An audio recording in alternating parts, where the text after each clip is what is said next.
This essay is about, it is about being on the road again. Um, After I got out of college and grad school, which was in the late 60s, the first thing I did was to go overseas. Spent a year at New College at the University of Edinburgh, and the summers before and the summers after, or the summer before and the summer after, that year at New College, I traveled throughout Western Europe.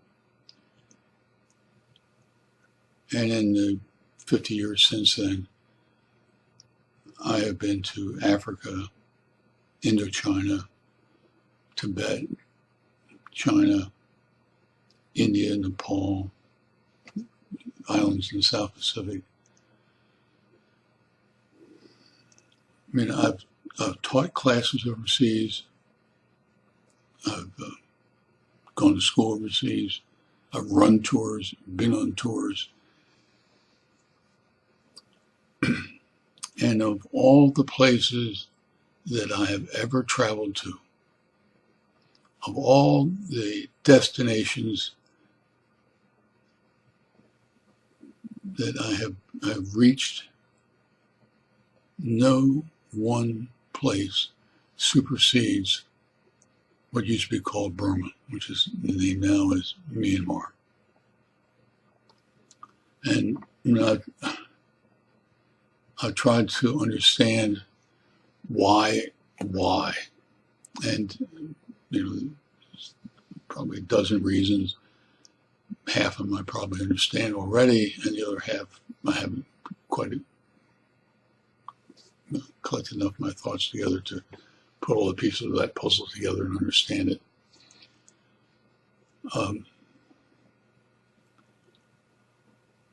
And I mean, going to a protest rally at Shula Pagoda on Myanmar's Independence Day, January 4th, where on 8888, there was an 8888 uprising. That event was transformative. I've written about that more than a dozen times.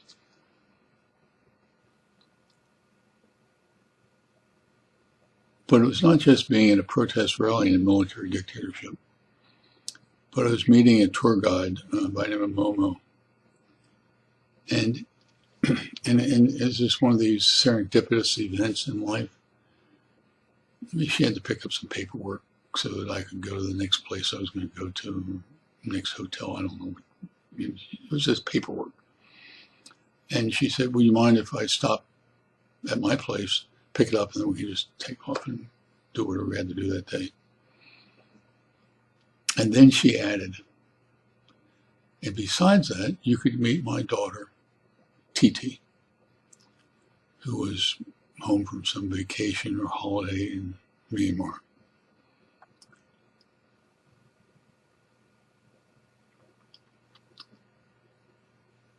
And I walked into their home, and there Titi was standing in the middle of the living room with a big, bright smile and said, "Do you want to play games?" She was a 9-year-old at the time. And we sat on the living room floor and played Scrabble for an hour.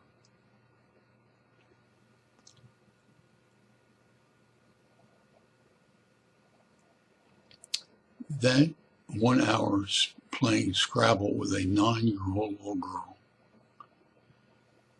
was as transformative for me personally as going to Shula Pagoda in a protest rally.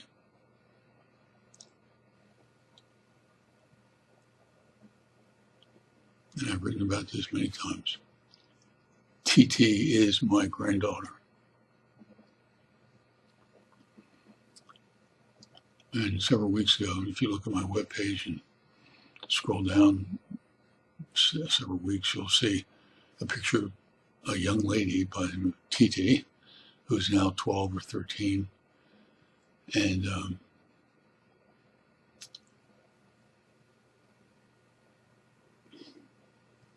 it's a story about TT writing to me one day, a month or so ago, 2 months ago, and said, I'm writing a poem about our relationship, and I want you to finish it. I wrote back to TT and said, no, I ain't going to finish your poem about me and you, or you and me. You finish your poem, and I'm going to write a poem about you and me. And then that essay is about our poems.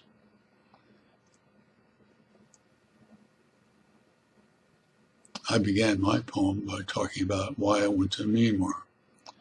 I went to Myanmar to interview the lady, or at least to contact the lady and try to interview her. And I said in the first stanza of that poem is what I discovered was a young lady, meaning TT.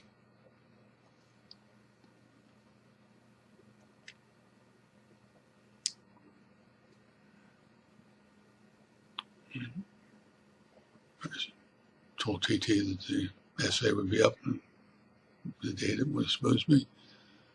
A couple of days later, I get an email from TT again talking about her drive as a 12 or 13-year-old to be a famous inventor. It reminded me of what Randy Pausch said in his last lecture. Dance with death, and it's your obligation to help others realize their dreams. I still believe I'll get an interview with the lady, Aung San Suu Kyi, comma. But I'm also going back to Myanmar to see that young lady, her parents, and her two younger sisters, because they were part of my family.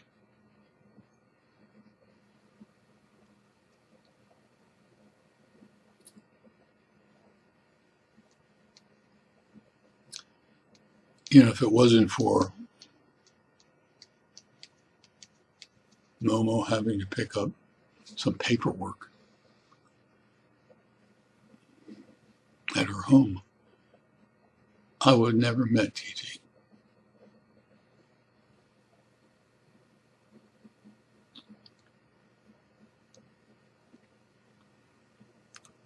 I'll be in Myanmar, Burma. At the end of the semester I'm teaching, during winter break, I'll spend through just over 3 weeks going back to Yangon, going up to Inle Lake and the tourist triangle in Burma. When I'm in Yangon, I'll go back to the 8888 Generations headquarters, see Min Kanan again, meet Jimmy again, and all those protest leaders from a quarter of a century ago. Hopefully I'll also interview the lady.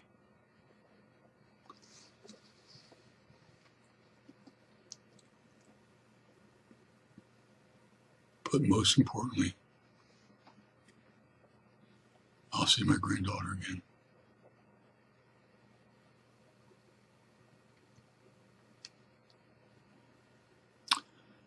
So TT, as you're watching this video,